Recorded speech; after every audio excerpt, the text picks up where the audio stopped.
Israel kini bak dalam bahaya untuk menyerang wilayah Iran lantaran Kementerian Pertahanan China mulai terang-terangan membackingi sekutunya Iran. Dilaporkan China akan memasuk jet tempur J-10C yang diproduksi oleh industri pertahanannya ke Iran.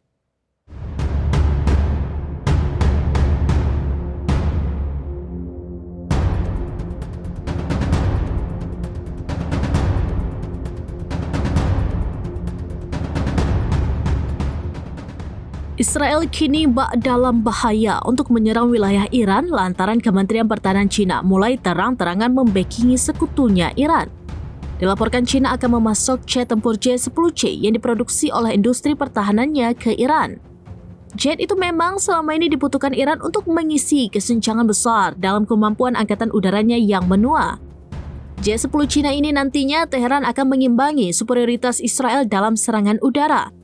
Menurut juru bicara Kementerian Jianbing, Beijing siap berbagi pencapaian pengembangan alutsista dengan negara-negara sahabat. Kendati Jian tidak menyebut nama Iran secara langsung, namun bantuan itu memang mengarah kepada Teheran. Hal itu diperkuat dengan beberapa laporan pimpinan Teheran yang telah mengadakan negosiasi serius dengan Beijing untuk memperoleh J-10C. Diketahui jet tempur ini sangat multiperan, yakni generasi 4.5 yang sering dijuluki Rafale Killer oleh para analis regional.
Download Tribun X sekarang, menghadirkan lokal menjadi Indonesia.